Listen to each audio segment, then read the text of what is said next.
భార్య పిల్లలతోని అది సరే మానేసినాం స్వామి. అందరు హ్యాపీగా ఉన్నాం స్వామి.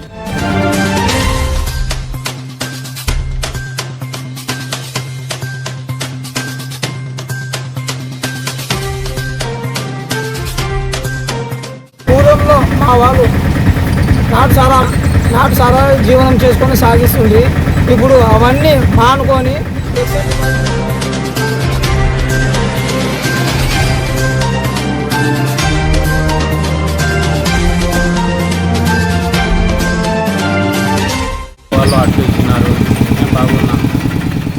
నివాసం నడిబొడ్డున, నాగరికతకు దూరాన, నీలి షికారి ప్రజల జీవితంలో వెలుగులు నింపుతున్న ఎక్సైజ్ మరియు ప్రొహిబిషన్ శాఖ.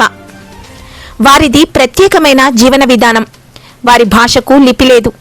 వారి జీవన విధానం కూడా చాలా వినూత్న రీతిలో ఉంటుంది. నాటు సారాయి తయారీ మీదే ఆధారపడి ఇన్నాళ్లు వారి జీవితాలు గడిచాయి.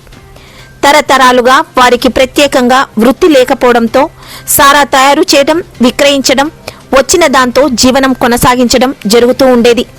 అలాంటి వారి జీవితంలో వెలుగులు నింపేందుకు రాష్ట్ర మంత్రి టీజీ భరత్ ముందుకు వచ్చారు. ఎక్సైజ్ శాఖ, జిల్లా కలెక్టర్, ఎస్పీలు ప్రత్యేక చొరవ చూపించారు.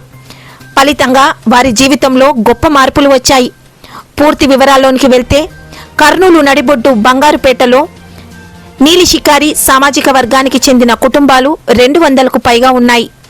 దాదాపు 2000 పైచిలుకు ఓటర్లు ఉంటారు. వారంతా తాతల తరం నుండి జంతువులను వేటాడడం, పక్షులను వేటాడడం, వాటిని ఆహారంగా తీసుకోవడం, సారా తయారు చేయడం, దానిని విక్రయించటం వారి జీవిత విధానంగా ఉండేది. అలాంటిది అధికార యంత్రాంగం, ప్రజాప్రతినిధుల చొరవతో నీలి షికారి జీవన విధానంలో పూర్తి మార్పులు తీసుకువస్తున్నారు.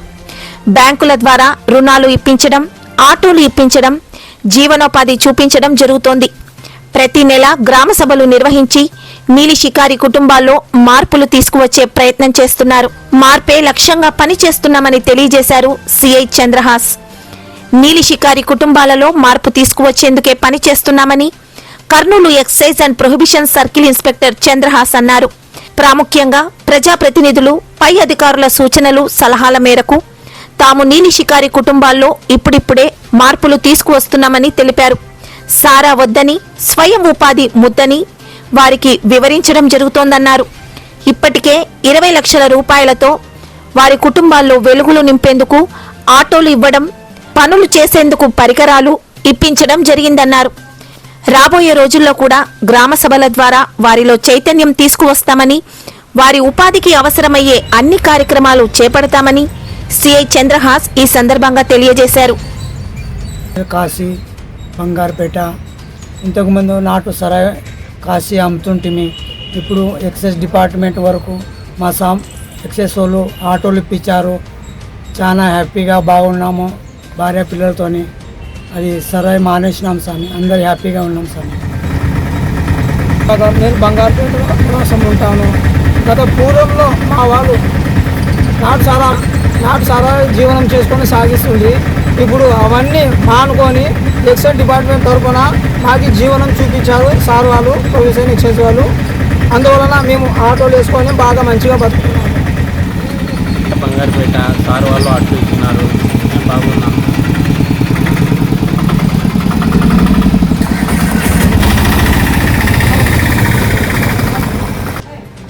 నాటు సారా అనేది మోడర్న్ సిస్టమ్. అంటే మన శ్వాసకోశ పూర్తిగా మన పేగుల ద్వారా నుంచి వెళ్ళిపోయి మన చిన్న చిన్న పుల్లులాగా తయారైపోతుంది లోపల.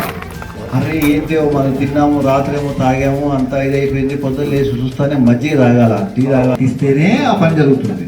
లేకుంటే దానివల్ల టేస్ట్ తెలియదు మనిషికి. అది అలవాటై చిన్న చిన్న పుళ్ళు ఏర్పడి క్యాన్సర్కి దారితీసేటటువంటి ప్రత్యామ్నాయ ఉపాధి కార్యక్రమం చేయడంతో పాటు దాడులు నిర్వహిస్తున్నాం. వాళ్ళది ఏంటంటే గ్రామ సభలు పెట్టడము, కళాజాత, ఇటువంటి ప్రోగ్రామ్స్ అన్నీ పెట్టడం వల్ల వాళ్ళు మార్పు తీసుకొని వచ్చారు. దాదాపు ఆ మార్పుకి వాళ్ళు మొదట్లో ఏదో ఉత్సాహం చూపలేదు, కానీ ఆ తర్వాత ఇది చేసి దాని గురించి మళ్ళీ తర్వాత వచ్చారు. పూర్తి స్థాయిలో దాడులు చేయడం అయితేనేమి, వాళ్ళు ఎక్కువ ప్రాపర్టీని ధ్వంసం చేయడం వల్ల నష్టపోతామనేది గ్రహించి తర్వాత పూర్తి స్థాయిలో మానుకొని ఇప్పుడు అందరూ పనులకు వెళ్తున్నారు. చాలా దాదాపు వరకు పనులు అయితే వెళ్తున్నారు, కూలీ పని కొందరు వెళ్తున్నారు, అదే డైలీ లేబర్గా చాలామంది వెళ్తున్నారు. ఉపాధిలో భాగంగా 5 మందికి ఒక ఆటోలు ఇచ్చాము, 5 ఆటోలు ఇచ్చాము. 5 మందికి కిరాణా షాపులు పెట్టుకోవడానికి కోసము వివిధ వృత్తులలో ఏదైనా కానీ పెట్టుకోవచ్చని కొంత అమౌంట్ కూడా ఇచ్చాము. వీళ్ళకి అందరికీ టోటల్ 20 లక్షల రూపాయలు అమౌంట్ ఇచ్చాం. అవన్నీ బాగా ఇది నేను ఉద్దేశంతో ప్రతి ఒక్కరు కూడా మాకు కూడా కావాలా, మేము పూర్తిగా మానేసాము అనేసి మిగతా వాళ్ళు ఉత్సాహకులు వచ్చారు. వాళ్ళ కూడా ఇప్పించే కార్యక్రమం త్వరలో చేస్తాం. అది మంత్ ఎండింగ్ లోపల అది కూడా కంప్లీట్. ఇప్పుడు ప్రజెంట్ 10 మంది పూర్తి స్థాయిలో లబ్ధి పొందారు. ఓ 10 మంది సార్ మాకు ఈ జీవితం పనికిరాదని చెప్పేసి వాళ్ళు వేరే వృత్తిలో కొనసాగుతున్నారు. కొందరు అయితే క్యాటరింగ్ వర్క్ చేసుకుంటున్నారు, కొందరు గౌండా పని చేసుకుంటున్నారు. కాబట్టి చాలా దాదాపు 50-60 మంది పూర్తిగా దీని నుంచి పక్కకు వచ్చేసారు. ఉండేది ఒక 5-6 మంది, ఒక దాదాపు వేలలో లెక్క ఇచ్చేస్తూ 10-15 మంది ఉంటారు. ఆ 15-15 మంది కూడా పూర్తి స్థాయిలో ఇచ్చేస్తాం. అది కూడా వాళ్ళు కూడా ఎవరు అంటే ఒంటరి ఉన్నటువంటి వాళ్ళే ఉంటారు తప్ప అది కావాలి. వాళ్ళు పూర్తిగా ఇంట్రెస్ట్ చూపించి మన దగ్గరకు వచ్చినారంటే వాళ్ళకు కూడా సహాయం చేసేదానికి అవకాశం. Chandrahas prohibition excise inspector Kurnool.